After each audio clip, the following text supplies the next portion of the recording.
Hi guys, it's Mike here from KS Bushcraft Down Under. Today is my intention to start a series of videos, or if I can get the editing software to work, maybe just a couple of repairing tubeless tyres in the field. Now, each spare that you carry adds roughly 40 kilos of weight to your overlanding vehicle, and you normally have to have two spares.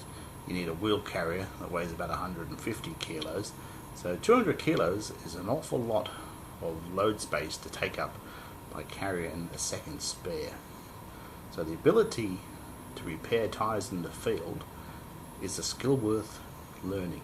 I picked up this old tyre and rim at the landfill site for a couple of bucks, and I intend to do some fairly horrible things to it, and you can follow me along this journey.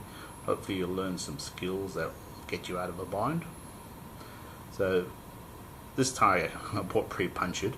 I've marked it with some white paint. Hopefully it'll show up the repair process better for you. So currently there's no air in it at all. So it's received a puncture completely through the steel belts.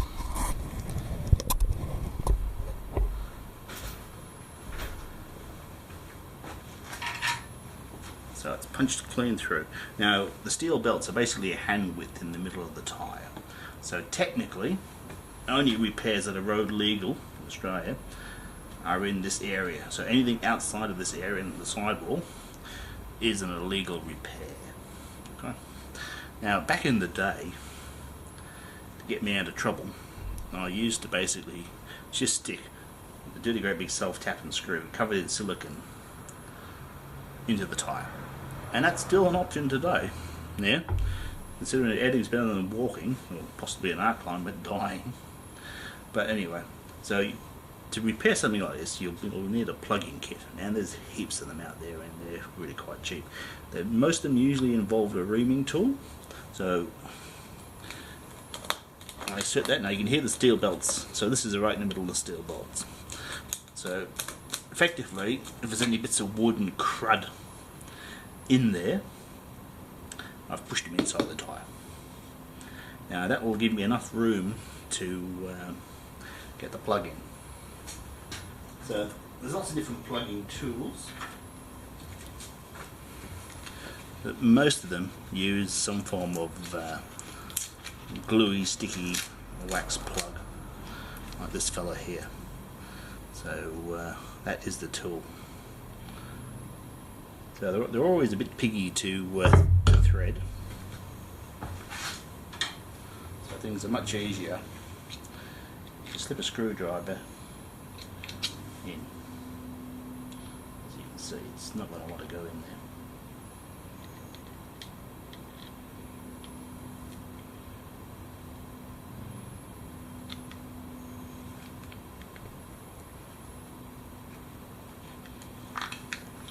So put the plug in. Now I really do need to lubricate the hole. Some kits come with a lubricant, but personally I just use rubber cement.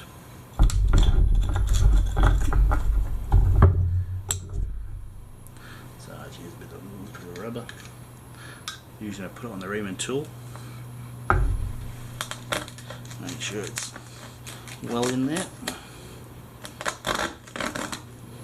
Now often it makes much easier to lubricate these plugs. Now some of these plugs are rubber, some are a cloth type material.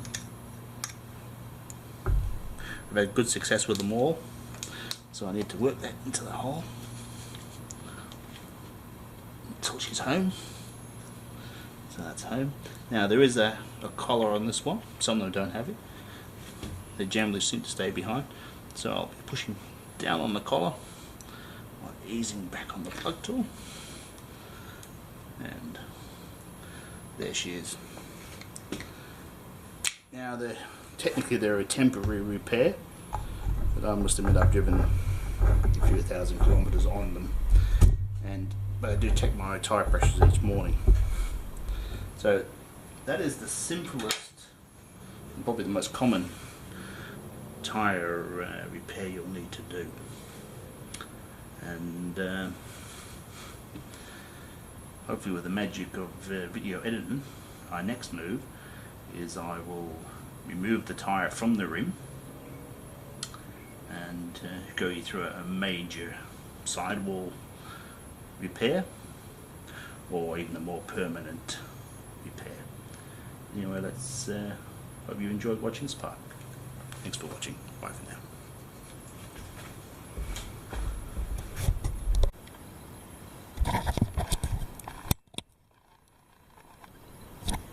Hi guys. So part 2 is I'm going to dismount this tyre from the rim, and to do so I need to break the bead seal along here. So about 10 minutes ago I sprayed a mixture of dishwashing liquid and water around this bead, and it will make things a lot easier. Now this rim has been mounted up for 10-15 years, so it's going to take a bit of getting off. Now, tools I've been using for at the same period of time, these tyre pliers. They're made in Australia. They're adjustable.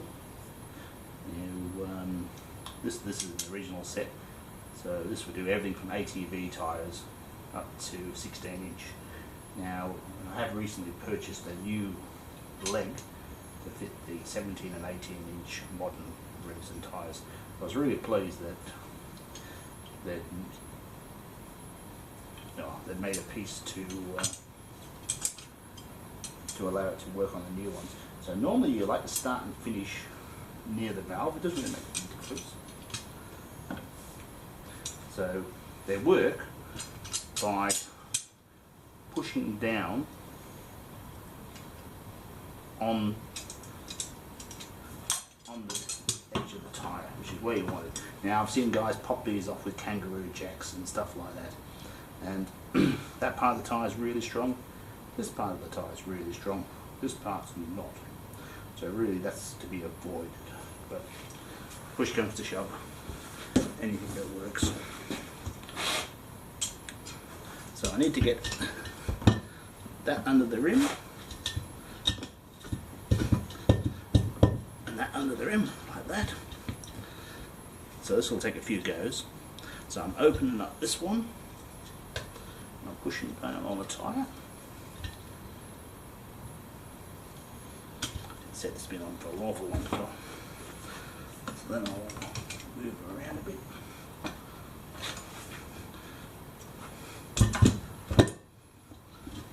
Under again. There she goes.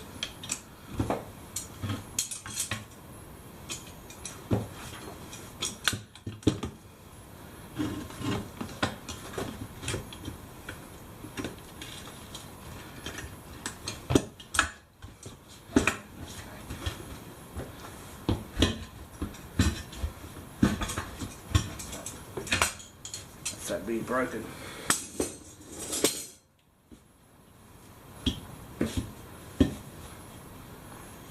Right, that's often the most difficult part.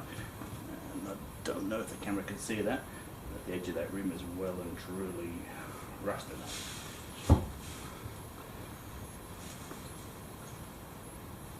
Anyway, let's hope this is interesting for you. Thanks for watching.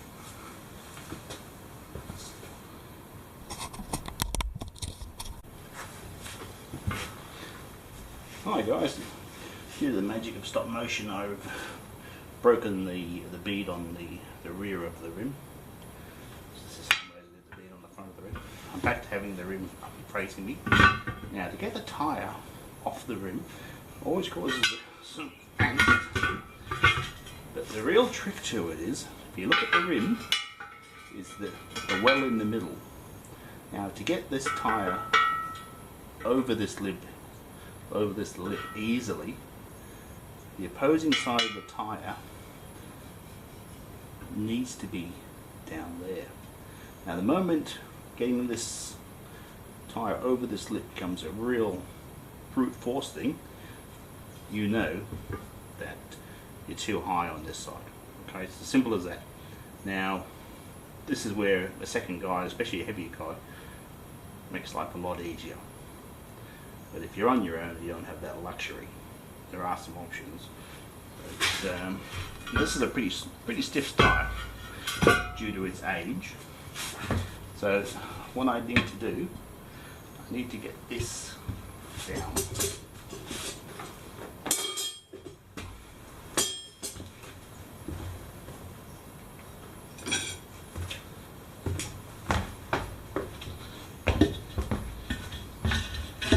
So I need to get that down there as far as possible. My tyre lever in, but I need to maintain this side as much as possible. So I've got one tyre lever in, I'll get a second. Okay. Now this is the point where the second person comes in real handy, because they can continue to press that bead down.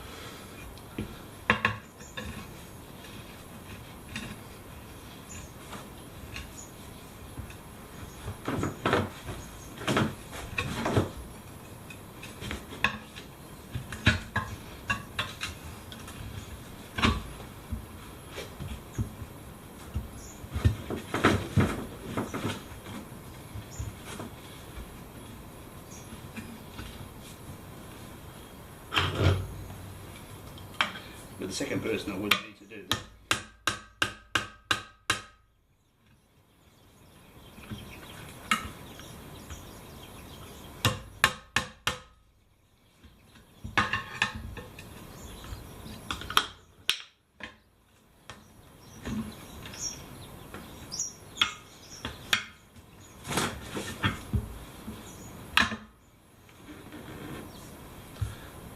Down as far as I can.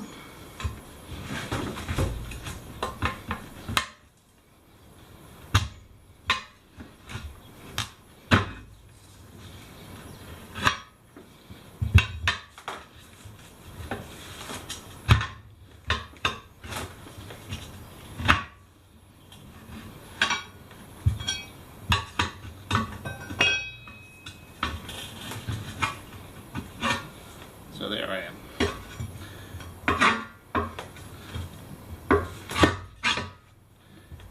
Making sure I haven't damaged that, which is great. And we've got the speed off. Now for most tyre repairs, it's about as far as I need to go. I can access the tubeless valve. I can run a rag around in there. I can put a tube in.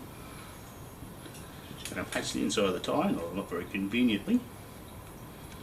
And that only leaves us one more part. It's getting the rim completely off. Okay.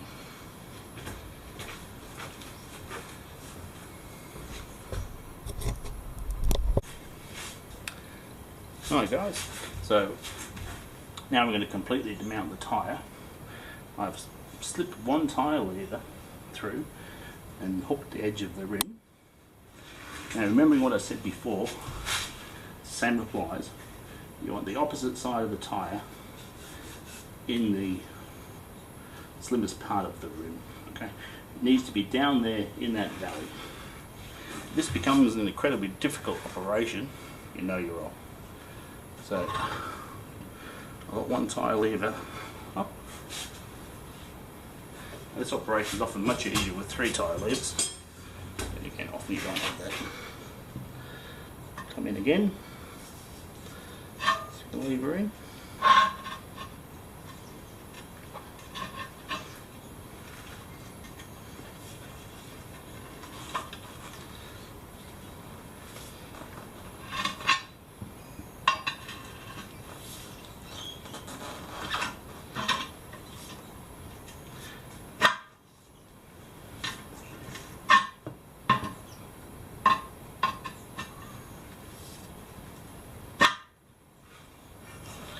Now, if it's sticking, which it is for me at the moment,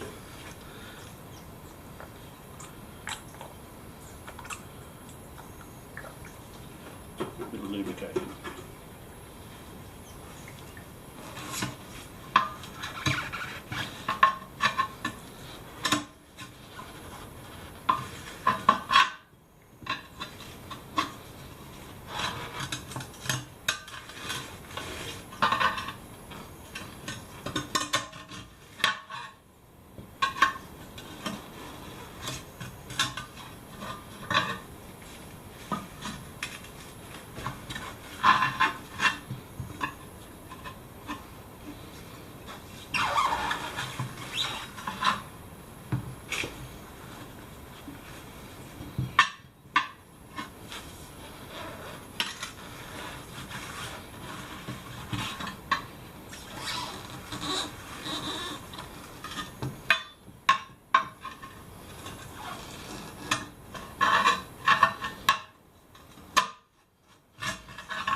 And there we have it. Tyre rim.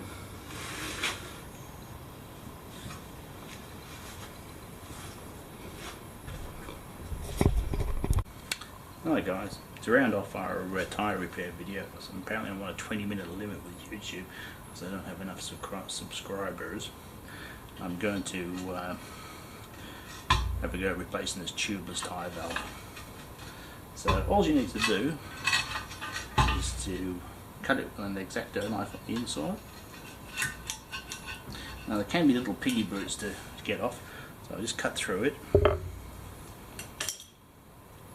And now the tyre shops have a long handled tool, because it really does require a fair bit of force. Now she's not rusted on the inside, which surprises me no end. Now the only tool I've got is the common three-way valve tool. Did a bit perfect, I'm out of dishwasher liquid. Hopefully that's enough. So I'll insert it there. It tastes as bad as you think it does. I'll get as much thread on the tool as I can. I don't want to pull the threads off.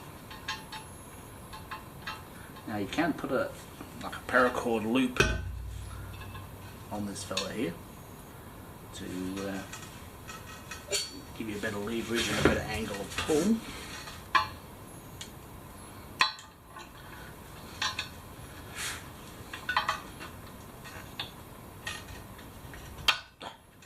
So there she pops in there like that. No special tool required. And she's in. So that'll pop your rounders off to keep me under the time limit. Hope you've enjoyed this part one. Thanks for watching, guys.